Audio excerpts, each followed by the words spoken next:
as a country, as a people, and for humanity. And that's what we do here. My name is Fiti Banson. Welcome aboard. Today, I'm speaking to somebody who's seen a lot more than some of us have done. He's the former ambassador to India. He's done a lot of things. He's worked with the National Pensions Regulatory. He was a director there. But we all favorably call him Uncle Sam. His name is Mr. Honorable Sam Pee Yalley, former ambassador to India. And today he's my very special guest and a very strong advocate in the NDC. But most especially, our conversation today will center on Ghana, not just on politics. Uncle Sam, good to have you here. Yes. I'm very disappointed. This station that is set up so cute. I've never been here. Yes. I'm so sad about it. I apologize for it. And I'm sure that moving forward, Oh yes, we'll be getting this you is my more own often. home. I'll come. Good to have you here, and you keep looking younger. Anytime I see you, you keep looking younger and younger and younger and younger. Anything the reason? Anything the secret? Kofi, you know my secret. Don't do things that will disturb you. So for me, for the past 45 years, I've not drank any alcohol. Oh wow! And see, my father used to tell me, never trouble. If you trouble. You, yeah.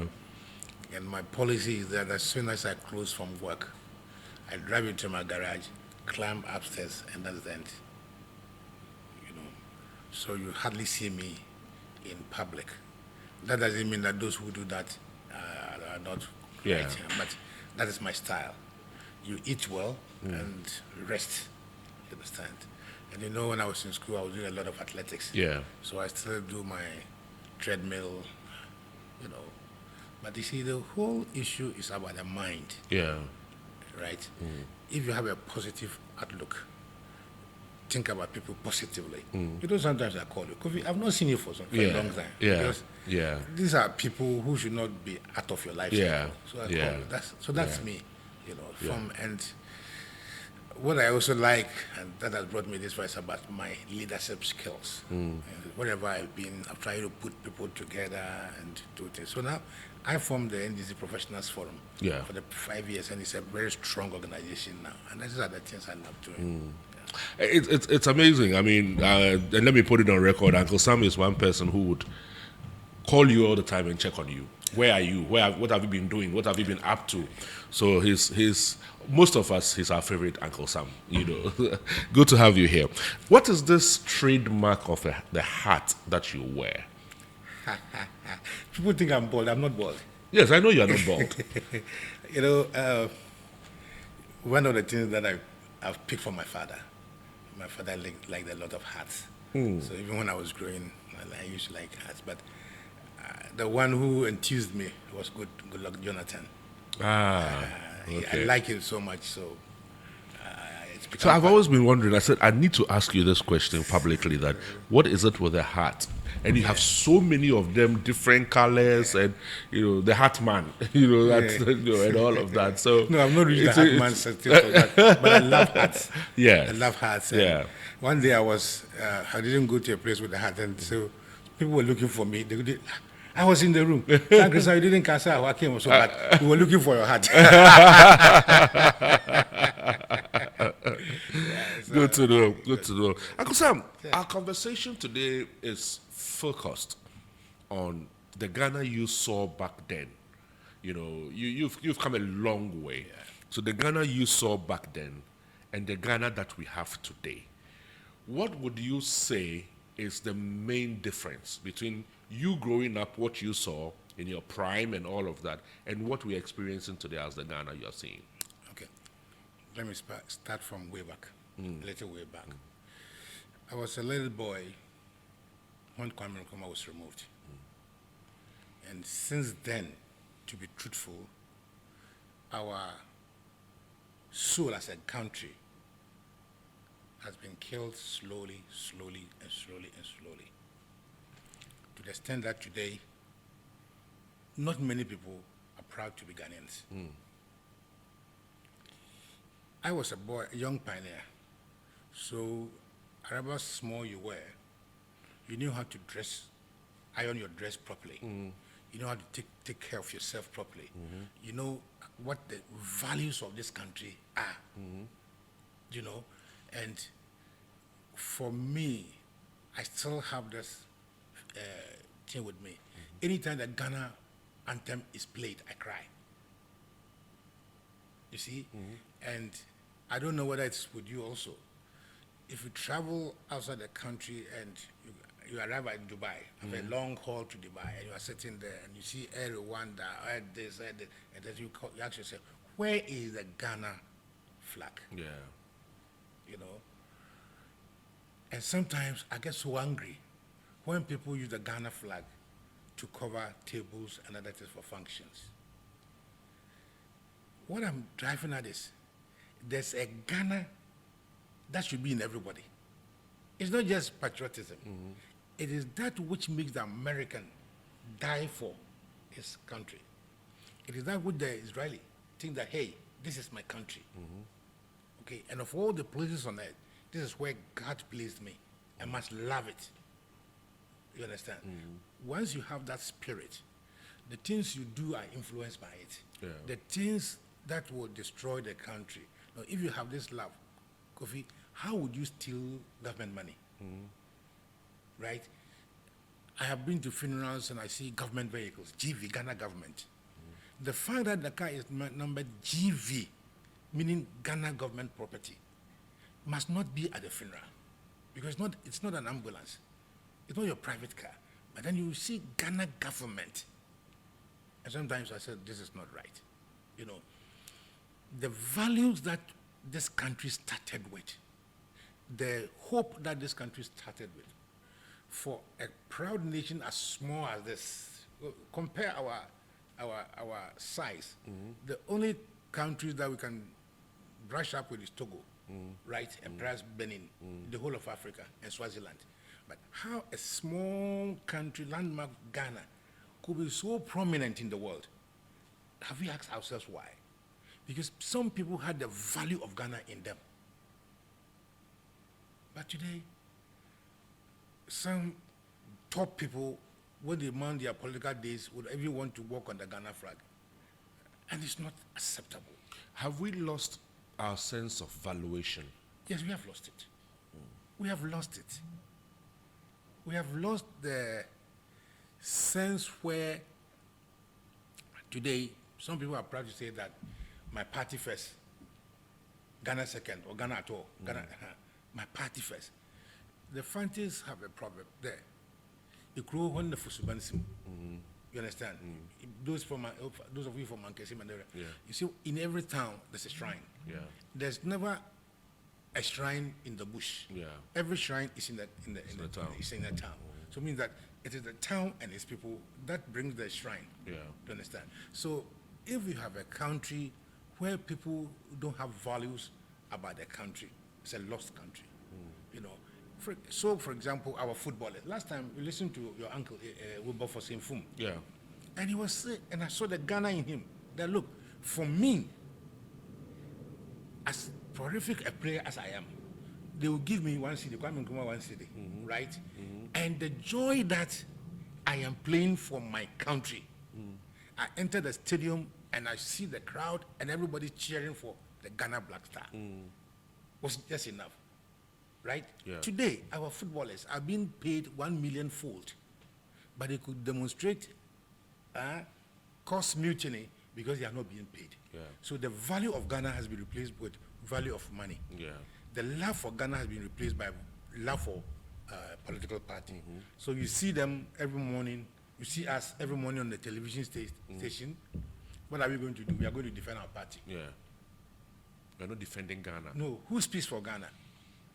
Ghana is being hurt, right? Somebody has taken so much money to her bedroom.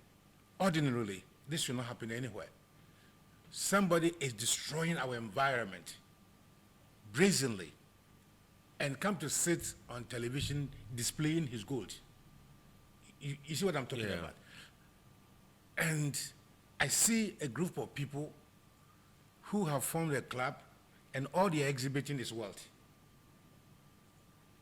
Are you listening to me? Yeah. Are these values replaceable with the Ghana we have or we had? Where did we lose it? We lost it on the 28th February coup. We lost it. You see, if somebody is doing something in your studio here, he supports you well. Others don't understand why you like him. All right? And instead of finding out from you, Fifi, why do you like this particular boy? And you telling them that I love him because of this, this, and that. Yeah. They will start hitting him. They hit him and hit him until he collapses and then get out of here. They don't know that in doing that, they have collapsed the station that feeds them. Yeah. Okay? So let us bring it to the Project Ghana. The Project Ghana. You have a country with its environment, which is our priceless commodity. We know that certain forests are the lungs of the country. They give us oxygen. Yeah. We deliberately enter this forest, bring Chinese, the most annoying part, we bring Chinese to destroy all our environment, all our trees. And you destroy 2 million trees in forest reserves. Then come to Accra and pretend that we are planting trees. Right? How many trees will be planted to be able to sustain replace that have been what have been lost? Yeah. And that's why I was calling for a ministry for common sense, ministry of common sense. Because most of the things that we do these days, there's no common sense in it. In sports, agriculture, health, whatsoever. Listen to me, Kofi. In recent times, young ladies demonstrated for the waiver of taxes on sanitary pads. Yeah. I have a daughter, you have a daughter. Yeah. Most people in this country have daughters. And if monetary period becomes such a hazard that people have to demonstrate, what does it take for the president to call the finance minister, please remove that nonsense on the sanitary pad? Yeah. Or all the so-called one district, one factory? Can't one of them be composed to solve that problem for our women? It is about 4 months that thing is running. Yesterday, I listened to a debate and I got so angry. It was between the Presidential Advisor for Health and the Kolebu Teaching Hospital, CEO. Yeah. It was about dialysis. Yeah. Kofi, and the total number of people known to have that situation is about 700, just 700. And they will need, by calculation, 36 million cedis a year to take care of them, increase their lifespan. Nice one. And they were sitting on air saying that it is too expensive, the government cannot alone do it, and those. Then I asked, government cannot find 36 million for dialysis patients in Ghana, but we can get $36 million to give to somebody who is building a hotel as tax waiver. Yeah. What is the common sense in this? We build Accra Sports Stadium, and that is why most stadiums look like now, isn't it? Yeah. For international matches. We've left the Accra Sports Stadium to deteriorate. You know your own time, secondly, Jenby Park is getting rotten and all that. Then we have the joy of building AstroTurf, and we are too happy about it. I'm not talking about AstroTurf being bad, but we could have built AstroTurf, Accra Sports Stadium, upgraded, because that's our national Wimbledon. You see, those who have taken the Coleman, I'm not against your company, but I'm saying that the best thing you could have done, first and foremost, was to retrofit the Accra Sports Stadium. Because when you go into Accra Sports Stadium, you have this euphoria about you that I'm going to watch football. And we build a whole stadium, and we know sports, football is not just sports, it's one of the sports. Yeah. Then we take the athletic oval, The tracks. we take it off from it. Wait, is that common sense? And when we don't have, especially too many of the stadia we could say, because in Europe, in England, for example, there are some stadia that are purely football stadia, but they also have a lot more that are for sports tennis, in general. yes. Even Wimbledon, if you go to Wimbledon, it's a whole city. The whole city. Where they play tennis, it's a whole city. Somebody said something the other day. Let me find out whether you agree. And I was listening to Uncle Ebo White, and he said something about the day he saw 80-year-olds, 75-year-olds, 90-year-olds, so to speak, at the Ministry of Finance, picking their pensions that have been touched. That is the day he realized that we are broken as a country. No, this country is not only broken, it's destroyed. See, you come, today I didn't want to do politics, but this question calls for certain introspection about the country's status. We elect a government on the basis that they promise that they are going to build this country within 18 months.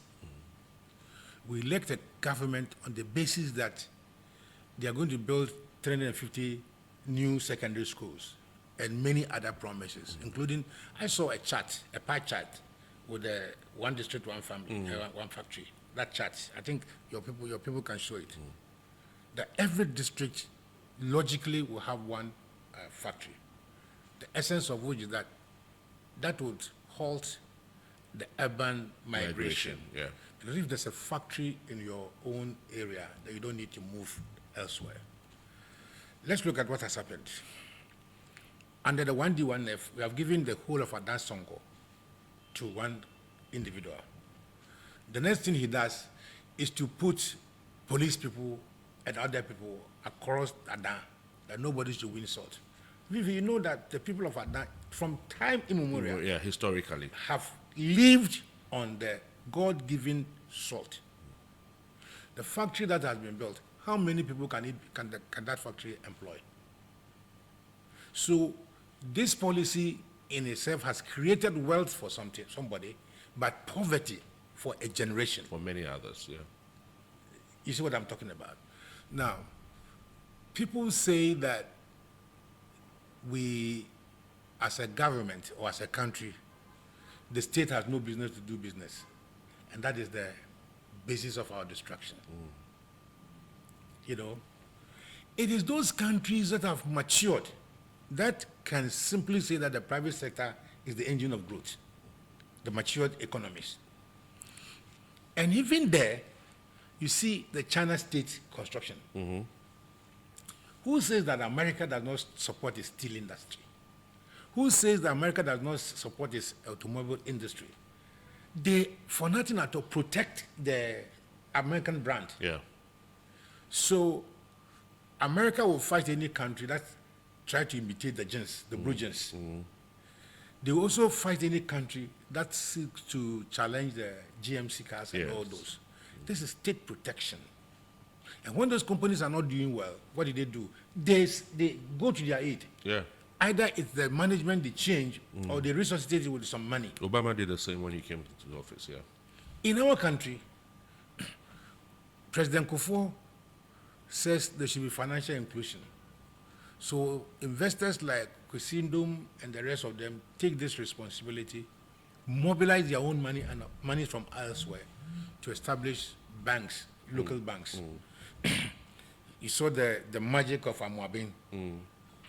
And for me, what hurts me is that when I'm going to my hometown, Elmina, I see every 2 villages, GN Bank. I saw it. Yeah. Your own place, Biriwa there is, Mankesim there is, across all these banks. Kofi, what was the essence of this? This fishmonger, the fishermen bring this along the coastal areas. I said, look, this is 40 million or 4,000. All that the woman has to do is to go to GN Bank, close to him. I said, look, I'm buying this fish, and I'll pay next week Tuesday. On the belief that when he buys those fish, he can go to Kumasi, sell it, and bring the money. And this was going on. Amwabin had his own style. Others came in. So our financial inclusion was maturing. And certainly, as any human institution, and especially when some of them deviated a little for their corporate responsibility and also doing politics, some monies may have been diverted. There could have been some corporate governance issues. Yeah. But for every policy, there are alternatives. So for every law, there are exceptions. So the blueprint for dealing with a bank that is not doing well, the last option is to close the bank. Yeah. The first option was to resuscitate it with some money. Look at why I said we need a ministry of common sense instead of private sense. You first make an announcement, right, that Fifi's bank is not doing well, and we are going to close it. Uncle Sam's bank is not doing well, we are going to close it. What will the customers do? They all rush there to take their money out before it happens. And that was what Bawumia was doing with his famous Central University lectures. Then Ufurata also started it with Alfred Ugbami Tete. Yeah. They were all SEC. talking, SEC. They were all talking down on those banks. And so there was a rush. There was a run on the bank. But you know what these people did clandestinely? You know, they increased the working capital, I think, capital adequacy ratio from 120 to 400 and something immediately. Now, within this 2 or 3 months they give them, this group A could not mobilize money from anywhere because it is the central bank that when they are in crisis, they go to. Yeah. No, so, but the central bank was not prepared to give them lend them any money. Meanwhile, the contractors that the same government has given contracts to and have gone to these banks, you know, Heritage Bank and the rest of them, for monies, the government had not paid the contractors. So how does these banks pay the difference in capital requirements? The sinful thing that this government did was to isolate a few banks whose ownership were not hostile politically. That's the words they used. And whilst collapsing others, they gave them government money To shore them up. to shut them up and go and pay. Is what I'm talking about. So now, these banks go belly up, but these ones come up. So in all of this, when all the inefficiencies were happening within the banks, the diversions and all of that, we all agree that there were misappropriations and all of that.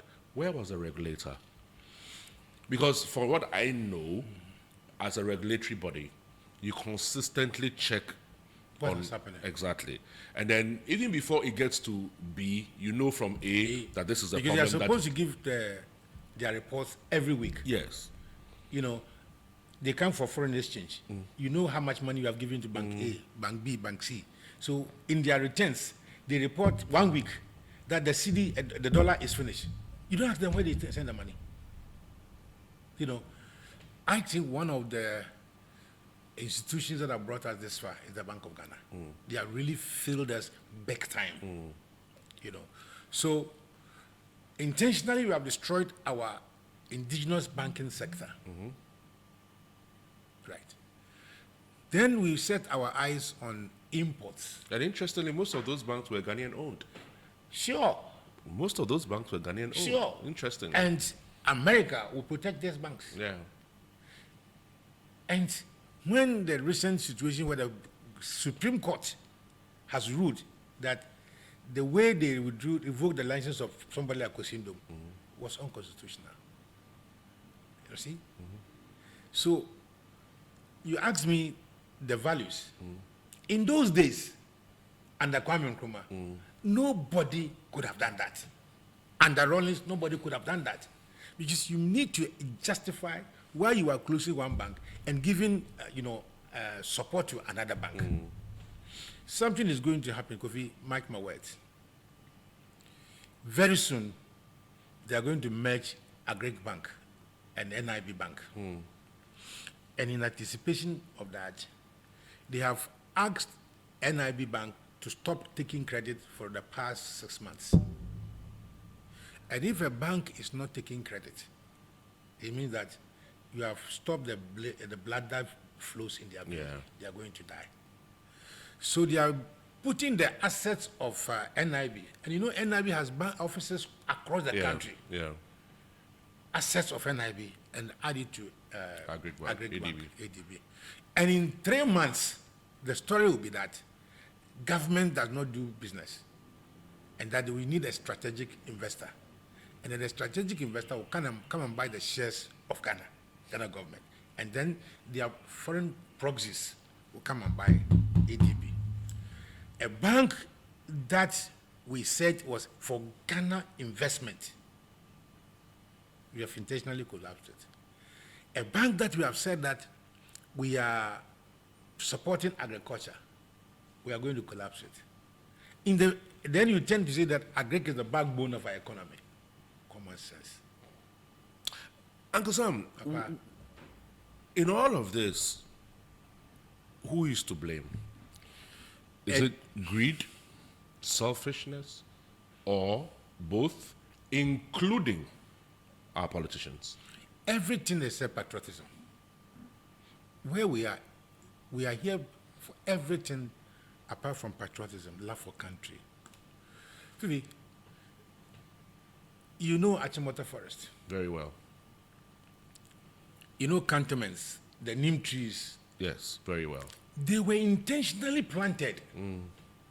So you go to cantonments and the rest, you know, because the neem tree, no mosquito can stand on it. And the white men, they were afraid of mosquitoes. So they planted, you go to cantonments, you saw a lot of neem trees. Yeah. Today, go to cantonments, go to Roman Ridge, go to airport, wherever. It's all turning into block forest, cutting all the trees. And what is so painful to me is the fact that it came out that the director of forest, CEO of the Forestry Commission, has demarcated part of the forest and willed it to his family forever. To top to my misery, the president also issued an executive instrument for those lands, right? Somebody was bold enough to say, I'm taking it to court. Then the court says, no, don't touch Sir John's family. So now Chimota Forest that we have now belongs to some families. How could it have happened in Ghana? How could this have happened in Ghana? Are all politicians the same? Well, but you have seen him in politics. Fifi. I mean, saying about the larger picture. I mean, there are individuals. It is the character that has emerged. Because definitely there are individuals who are decent, you know, and a lot more patriotic, you know, and they're thoughtful. But the majority of people who enter politics now, because I have mates, schoolmates, who after school will say, I want to get into politics. And I ask you, why do you want to get into politics? What's your motivation? Because usually the conversation will have to be, Charlie, I need to serve my people. My people. I want to help my people. I want to do this for my people, you know. But now the conversation has changed to, Charlie, that's where the money is. Let me give you a classical example. Somebody wants to serve his people of Mankasim, right? His people, because he has gone to school small. He wants to serve his people. Must he pay voters to let him? I am going to be your MP to serve you in the true sense of service. But now we have destroyed politics in such a way that I have to go and look for money to pay delegates to vote for me to go and serve. Right? Our situation got worsened from a certain point. When it became worse under Akufo-Addo. Because even under Jerry Rawlings, take Kwame Nkrumah, Kwame Nkrumah is an outliner. Yeah. But take Jerry Rawlings. You could not, as a minister, dare to approach public lands that are being sold. public land that being sold. So you see the airport, behind the police. Yeah. You know the cost of the land? 6 million. 6 million. And how dare my friend, you know Uriko Amofa? Yes. He attempted it, myself, and Sikobineji was the minister, local deputy minister for lands. And he hinted that, look, these lands are going to be sold. The question I asked myself, where am I going to get the money to buy that? Where am I? Is it a bank or Yeah. where? But today, the Ministry of Lands and Forestry has taken it that the lands belong to them. The officers there, the land that's there belong to them. Yeah. And so they decided that, or they decide, the whole of the passport of the whatever it is, license office, police, church. Yeah. So they are going to give it out with no restraint whatsoever. Nobody restrains them. So a 90-acre plot, they sell it for $35 million. You sell $35 million, where a plot now, one plot there is about $6 million. So if you sell that whole plot for $35 million, right, after 2 years, what happens to you? Yeah. You have no land.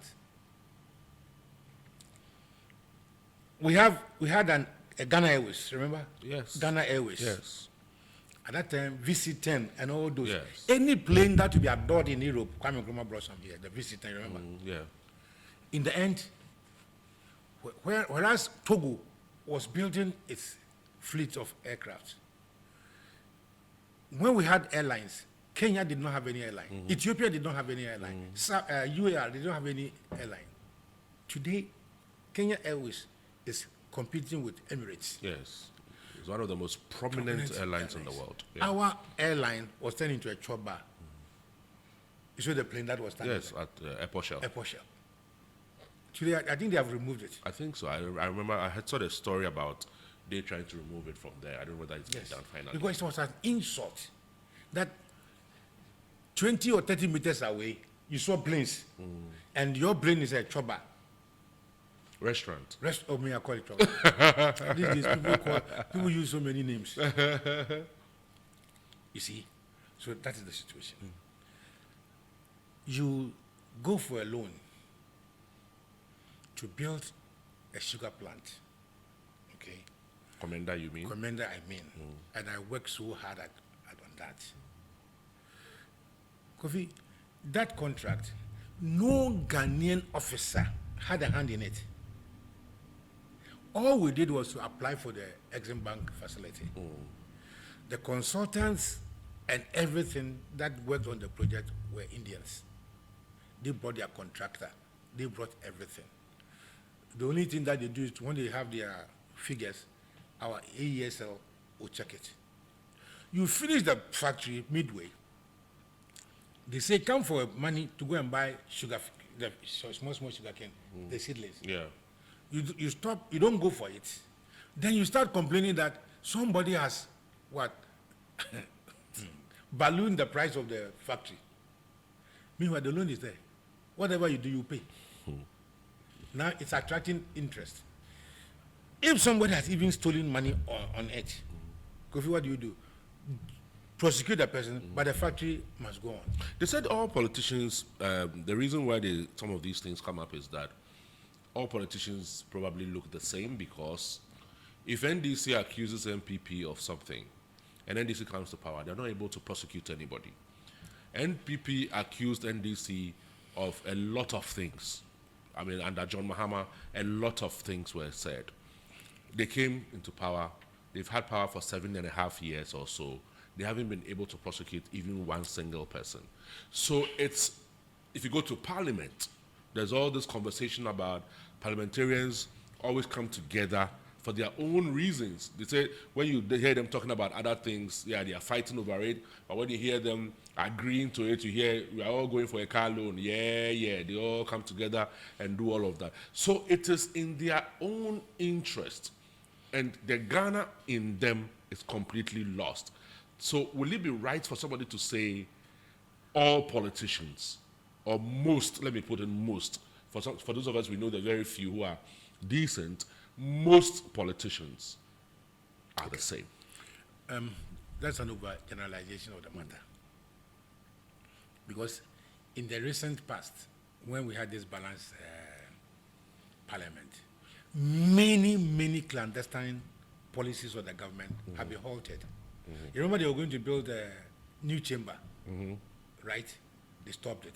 It's your brother Okujato Abrakwa that has unveiled so many of the Escapades, yeah. escapades. You understand? And it to be true, like I said, overgeneralization to say that all politicians are the same. Because Kofi, you know that I'm not like that. Yeah, that's how I say that most. Yeah. You see, if you create a system, the system will bring its own lifestyle. All right? If you have a president or a political party whose values are property owning, people don't think, they didn't see they don't go beyond the meaning. Property owning simply means converting public property to your private good. You see? Still, we vote for a government that is based on this principle, property owning. So if you go to Roman Ridge, for instance, public lands, what that used to be for government officials, right? The government official will first buy his own building, the building he's staying in. He will secure it for himself. Then the land in front, he will then connive with the Lands Commission, Ministry of Lands, and then Ministry of Works and Housing to sell it to private people. No, so. To a large extent, to some extent, people are right to say that all politicians are the same. And that was a output of, or outcome of a certain policy which some of us still are studying. You know, when Professor Mills was elected, he had a chance to jail so many of the NPP people because we still have the files. Yeah.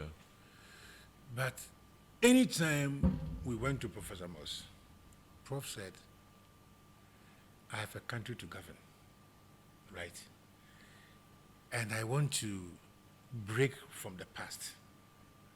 This vilification and another government comes and you are thieves and all those things. Let us halt it. And that's why he started his Father for All mantra, which the MPP has proved to be a disaster. All right. So if you look at people like Sam George, Okujato Abrakwa, Harry Idrisu, look at the top NDC MPs, and look at their conduct and lifestyle. And you come to the conclusion that we are not like the NPP. What's the difference between the NDC and the NPP? Well, when NDC is doing something, they attach Ghanaian values. It's not that I'm NDC, I'm just saying that. But if I can say that all of a sudden, President says that I'm going to build a cathedral, right? The cathedral is going to be built on a land on which we have housing judges. Yeah.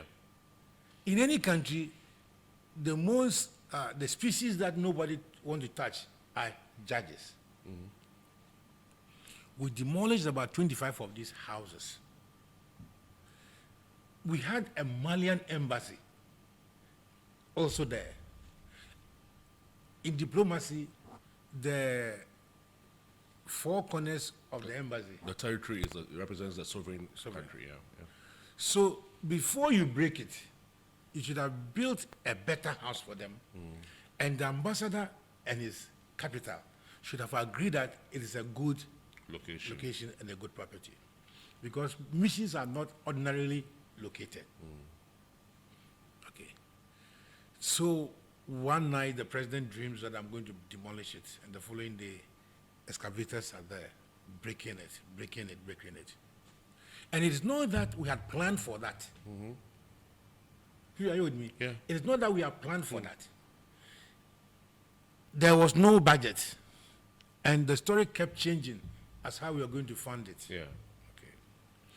Then finally, the cat is out of the bag. what was so mystifying was the top-notch leaders of our the men of God, men the of pastors. who were paraded as the trustees for such a project. So when such men of God are leading the project, then arguably there must be no fault with that. No so. Yeah. Then our finance minister decided that monies that will be kept for emergency, that the contingency fund, then they are flood on your way to Cape Coast. So there's a flood there. If you go to Medina and all places, Adanta, see water erosions, we cannot control them now. These were meant for emergency. That fund was for that. Do you use Impress to buy a car? Fifi, if this is your company, would you use the office Impress Absolutely not. to buy a car? Absolutely No. not. But the finance minister was financing the whole of the cathedral, which we have spent over 403 million, and it's still going up because the contractor is still charging us for redundancy. So by the time we decide to, I don't know which government will be bold enough to find money to build that thing. So we've lost the bungalows, we've lost the passport office, we've lost the embassy, Malian embassy, and there was a company And there are judgment debts also lined up. lined up. There are judgment debts also lined up. So don't we need a Ministry of Common Sense? Because most of the things that we've done after destroying our culture, our values, is that we are doing things that does not sit with any common sense, apart from people's greed. Is it a case of too much education, too much enlightenment has brought us this far? No. Most of Because the you would have expected that as a nation, as it grows, people are enlightened, people are educated, and it should be for the better.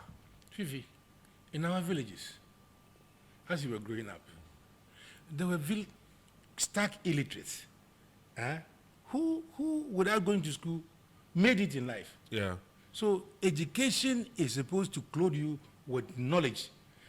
The knowledge, you apply it to solve problems. But it is looking more like education is being now Used as a tool for creating poverty. Exactly. You understand? Exactly. Because the 400 million that you have sunk in the pit there, could have bought about 80,000 pieces of the dialysis machine. Exactly. Because some of the regions don't even have dialysis machines. No, some of the them, regions they have not don't. even heard it before. Yes, some of the regions don't. Everybody must troop to Kumasi or Accra.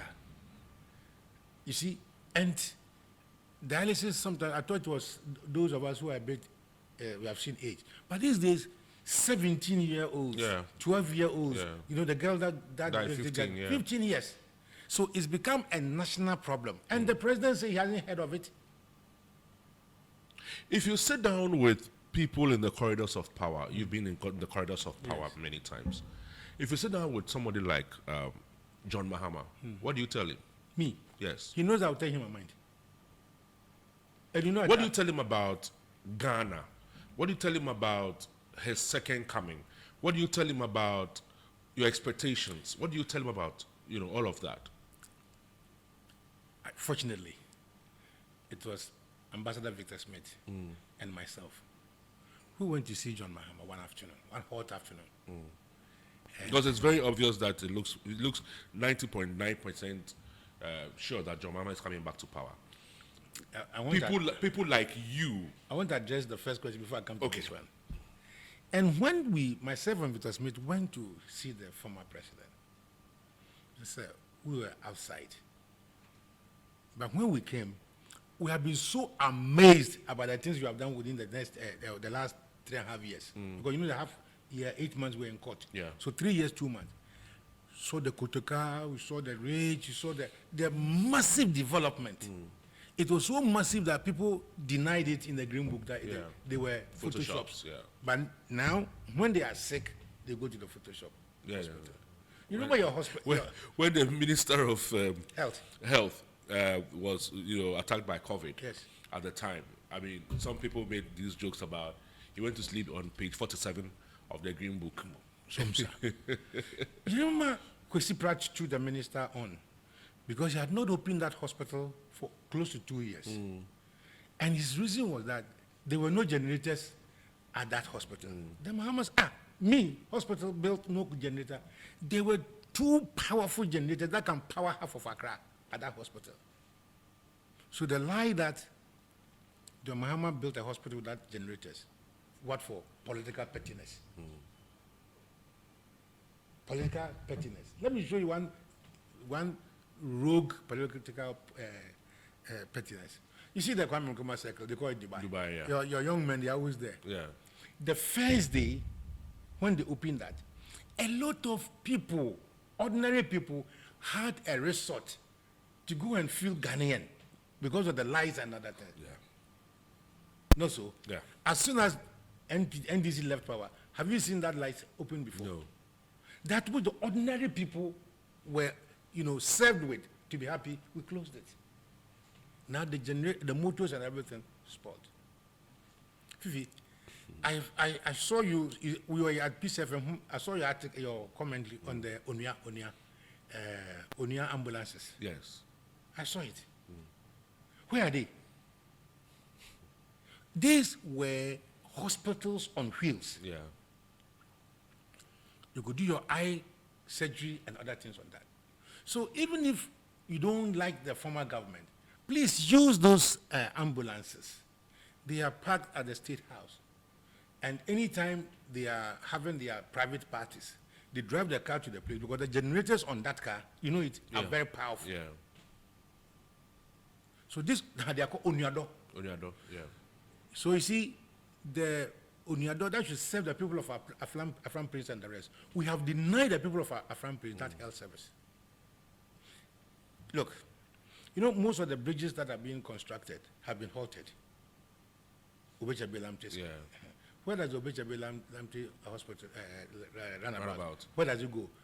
Gaskia, Loso, Kolebu. Yeah. They have stopped it.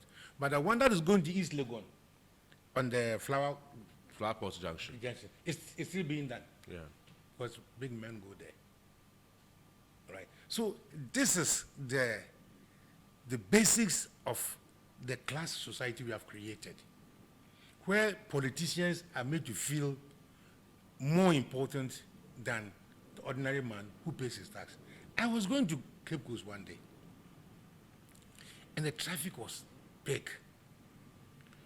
As we enter Bujumburam, then we see people, about 8 of their Land Cruisers. And the policeman was, so I go down. Ask the driver, where are you going? Where are you going? Then the minister's bodyguard gets ready to come and beat me. So the taxi drivers and others who were in the traffic got angry to accord the policeman. Now I saw my friend, the minister, get us, Uncle Sam, we are sorry. See, we have bought a Land Cruiser for you to use. We have bought petrol. We have paid the policeman. We have paid the driver. We have bought. We are giving you food for the day. You, the minister, the day. I am driving peacefully on the road. You are more Ghanaian than me, so I should give you way. And when I'm not going to give you way, your bodyguard is coming to beat me. That's the animal farm society we have created. I was asking you about if you sit with John Mahama. Yeah. And I'm coming to answer that. yes. So, Do you have expectations of his coming? More than expectation. And what are you expecting him to do? Because he has First of all, he has only 4 years. Yeah, that's what is good for Ghana. Right. Because he has no side mirrors to look at. Okay? He's looking at the big screen. First, he has to rebuild state institutions to work. Okay? If the state institutions are working well, we can control the politicians. Okay? So, for example, if he's able to fix Lands Commission, this is a land area of Ghana that belongs to Ghana, and nobody can take it from the people of Ghana. That's a state institution, isn't it? If there's a president who is sincere to say that I am fighting Galamsey because I am not going to take part, no party member is going to take part, right? And then I send soldiers there, or in this fight, don't send the soldiers. Let the community itself fight to protect their forest. Yeah. Mahama would have to build state institutions. 2, he has to cut down the cost of administration. We are 33 million, isn't it? We fall short about 226,000 people to New Delhi, my own New Delhi. The population of New Delhi alone, the capital, we fall short about 326,000. And we had what, 125 ministers. India, one state, New Delhi is not a state, is recently they are fighting for a state. The capital alone is almost the size of Ghana, the population of Ghana. Yeah. India has 22 ministers.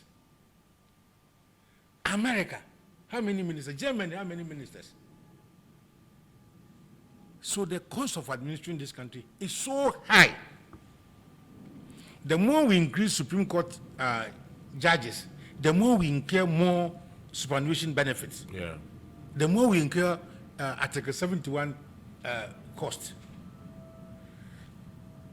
A teacher. That's why he says he's going to cancel it. We will cancel it, at least for the executive. So if you are becoming an MP just because you want ex gratia, think again. Because it is not right. You are a teacher in the village, then the villagers, Kofi can lead us in parliament, isn't it? Then they vote for you. The next time you are coming with a Land Cruiser with tinted glass. Or at the end of his stay or in office, they give him X amount of money as gratia. Your colleague teachers in the village, what has happened to them? So we cancel as gratia because it's of no use. Who works to be paid in future? We will set up an emolument committee, like the fair wages, to determine the prices of the people in the executive, legislature, and the judiciary. Set it up front. So before you become an MP, you know this is your salary. On termination, this is going to be whatever. So we will cut the cost of managing this country by half. That's another thing. Now, we also need to, Mahama has said several things, but people are not listening to him. So you have some lawyers and where's Mahama's policy? No. Where's Mahama's policy? We have no slogans. NDC does not make slogans. We make policy that solve problems. Okay? So for example, you state that you are doing planting for food and jobs. The period that you say we're doing planting for food and jobs, you import more. You import more. So what is the essence of the policy? Yeah. It didn't solve any problem. No. Now, for Mahama, he thought that we need to increase our cocoa yields. And one of the key things that would solve that problem is to give farmers fertilizers free. Yeah. So he gave these fertilizers free to people. Now, MPP come to office, hoard these fertilizers, and were selling it across the borders. So the agriculture minister in voice said that he saw donkeys taking fertilizers there. Now you don't have fertilizers. The few you have, you are selling it at cut-through prices to the farmers. Then when there's a war in Ukraine, there's no fertilizer. You blame Ukraine and Russia for no fertilizers. Fifi, we need the Ministry of Common Sense. Do you know Kwashiga? Very well. Yeah. He came as an agric minister and took agric as a holistic national developer. You remember when he went to the ministry, eat what we grow, and he changed our lifestyle. Yeah. You know, that was the period people took Kifit across the country. Yeah. They took it serious because there was a minister populating the idea that for good health, we have to do this, and that. Yeah. That's the kind of leadership we want. The Kwashiga leadership in agri, that's what we want. So we have told Mahama that it's not going to be business as usual. Okay? You are not going to sit in the office and do the Mr. Nice Guy. No, type not of- my nice guy thing. No. No. Yeah. Because Ghana's destiny is going to be repackaged and given to you, to him. No, Mr. Nice business. Because I have seen a lot of the things that I've heard a lot of the things that he says. The Ghana we want. Yes. The Ghana we want, and the Ghana we want agenda are some of the things that you have just reiterated. Yes. Are we going to basically look at or help him stick to the plan? Especially for those of you extremely close, to help him stick to the plan of the Ghana we want. He, as the leader, has espoused his vision. If he appoints you, Kofi, as the Minister for Information, you have a duty to perform, isn't it? Yeah. You are not going to follow the president, COVID, every week, COVID, fellow Ghanaians. In the end, you have indebted us. Because you know that as the Minister for Information, you need to inform people about what they have to do and what they cannot do. You will equip the National Commission for Civic Education to give the ordinary people education. Not so. Yeah. But we have a Minister of Information, whatever, saying, look, my government, the president needs applause. We need to applaud the president. No, this government, for example, for all these years, have been government of gratitude. We will not allow Mahama to do that.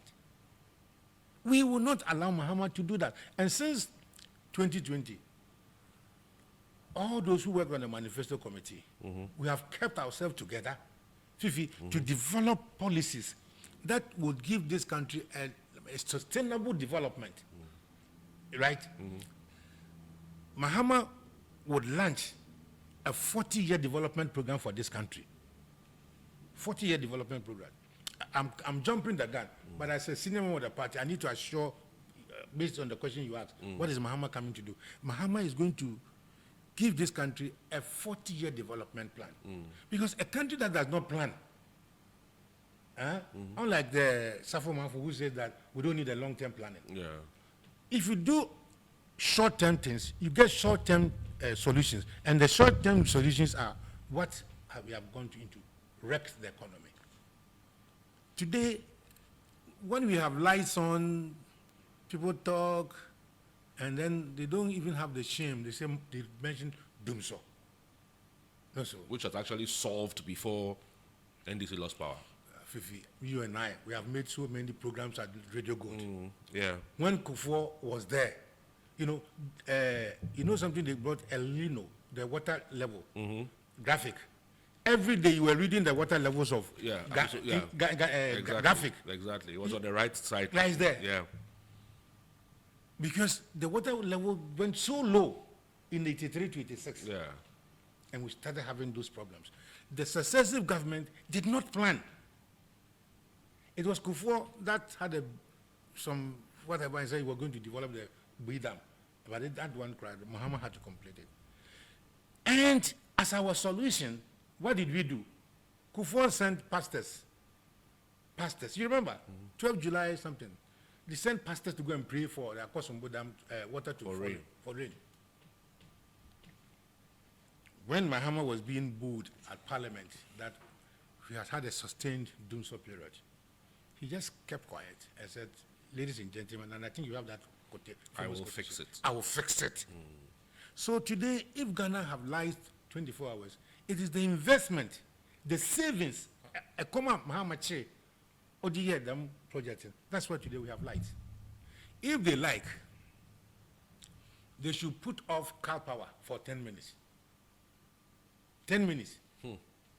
Or Asogri is a private thing. Yeah. Is it not the same investment Mahama did? That is why they are now having the gas to say that we are sending it to Ashanti region. Yeah. Right? Fifi, you know how much natural gas has caused us in this country when we did the West Africa pipelines under Kufuor. So, like the Nigerians have done to the Nigerian people, they have just shared their gas. Yeah. We were running our energy on the Nigerian gas, natural gas. Your uncle at Amil's came and said, no, let us build our own gas plant. So we have the Atuabu. These are the levers of development for sustainable future. That is why we NDC were about.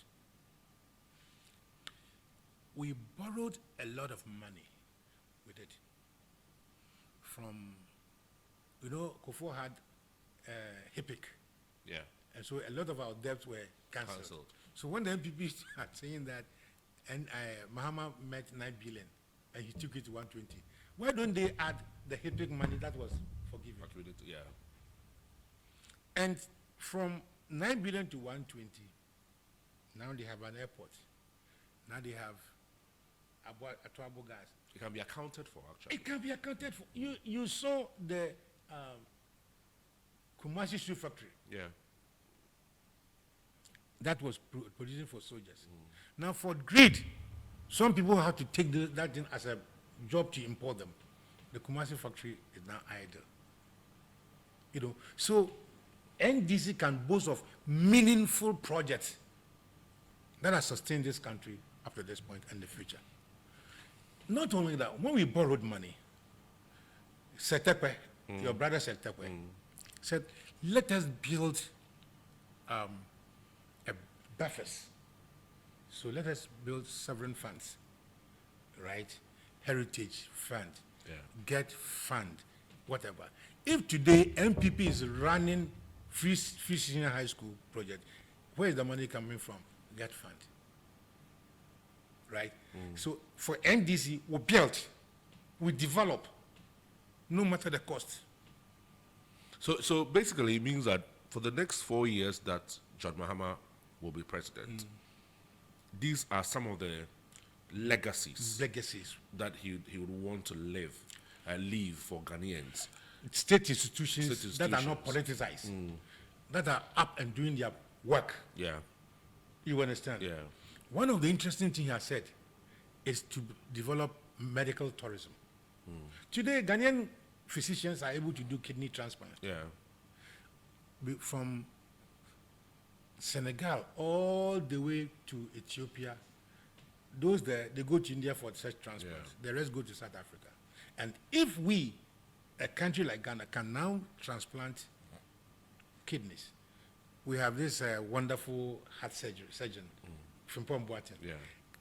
If you put all these experts together and raised Kolebu, is a sour state now, but build Kolebu into a world-class medical facility with its historical achievements, don't you think you can make a lot of money? There's something you have said that I have picked in this conversation. Two major things here. When you mentioned agriculture, you mentioned Courage Kwashiga. Yes. He's MPP. Now that you're mentioning Kolebu, you're mentioning Frimpong Boateng. He's MPP. Yeah. So you are looking at even a crossbreed of people from different political shades. Yes. But the fact that as Ghanaians they can perform. Sure.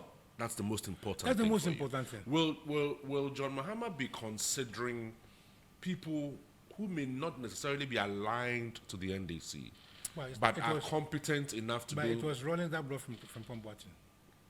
Yes. Rollins brought You're right. from Boateng. Yes. Now, Kwashiga himself was a PNDC member. Yes. And then he went to the NPP. Yes. But we in the NDC, we are not parochial. If we see a good person, we can bring him because he's a Ghanaian. Right. Because now we are not going to do NDC politics. We are going to do national politics. Because he says it's the Ghana we want. Got it. You got it. It's the Ghana we want. So anybody or everybody, anybody who is capable of helping build a Ghana we want, But don't forget, over the years, the NDC has. But NDC also has a lot of competent people who can also take. I am saying that NDC has built a cadre core of experts. Yeah. Your brother Jewapia. Yeah. A superb doctor. Yeah. What can't you do? Yeah. And we have a lot more. Because since we started this, it's been a long time. So we have developed people have gone elsewhere to train. And even in the NDC Professionals Forum. Now, if you ask me to give you 50 doctors, I'll give it to you tomorrow morning. So the NDC has built its competence base. Yeah. All right? Both in terms of finance. I'm sure for the next 20, 30 years, no finance minister can surpass first Setekwe. You remember that when Setekwe was being pushed to do certain things, he said no. So even the NDC people were saying that they should dismiss him. Yes. When this other guy, Addison, was pushed, he has printed money. to spoil the economy. So that's the difference between the NDC and the NPP. Never compare NDC and NPP because NDC, with all our track history in politics, we have never gone to the IMF when we didn't want to go. Yeah. We have not wrecked the economy. No institution downgraded our economy. Never. Do you know of any time? Yes. Do you know of any time? Now, an economy that was running about $75 billion economy, today we are hanging on $3 billion. The words of I mean, I remember John Mahama, sent this warning way back when he mentioned in one of those engagements, if you remember, that the government, or Ghana for that matter, is in the ICU. yes. Far before we went to the IMF. You had 300. Far before. You had 300 million, and we're jubilating, isn't it? It's a country that is so stupid that when we get a loan, we celebrate with Kenke Party. All right? So, Mahama says, it's not going to be business as usual. Because if you are a health minister, you are supposed to bring in vaccines for children. And the children don't have vaccines. Can you imagine, Fifi? Can you imagine?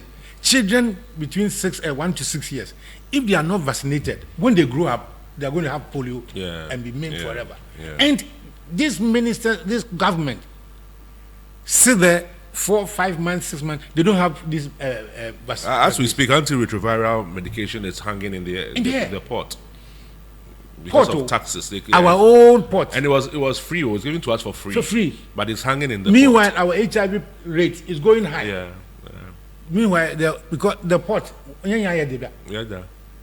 So, can't the president get up and say, hey, please release those. So there are some ECOWAS taxes that have to be paid. ECOWAS. Yes. Yeah. You know, so if ECOWAS have to be paid, the money we lost at the airport, Fifi, we have built our own hospital airport. We got Noguchi, we got Kolebu and renowned places. So we couldn't create a company or send some people to airport to go and do the antigen test. Fifi, we gave it to a Nigerian, and the Nigerian made $17 million. 17 million. What? And yet, see this. And give us how much? 1 million. It was to say thank you for the space. Uncle Sam, Papa, we would like to end it here. Thank you. We'd like Thank to end you. it here. There's a lot we would be doing and chatting on this. I'll be very glad there's a to lot come to here. be doing. I'll be very glad to come yes, here. there's a lot to be doing. And let me also remind all of you that these conversations will be happening every now and again because don't forget we're going into election as well very soon. Once we cross December, we had an election year. So it means that some of these sensible conversations will have to keep coming, and education will have to keep coming, and the sense of patriotism and the sense of belonging to a nation called Ghana. One of my major, most interesting experiences for Ghana was at the 2006 World Cup. That's the first time Ghana went to the World Cup. And we were standing there at the stadium, and for the first time, Ghana's anthem was being played, and I saw goosebumps and tears all over my face that for the first time, Ghana is at the global event. We are here. You know, so watch every American movie. You will find an American flag somewhere in every American house movie. in America, where is the American flag? What are we doing to deliberately sell the Ghana agenda instead of destroying the Ghana agenda? But there are some people in Ghana who still think that we should be another queen. Backward thinking. Backward thinking. Uncle Sam, thank you so much for your time this morning, and I'm sure that definitely we'll be calling on you a lot more. Even if he doesn't invite me, I'll come.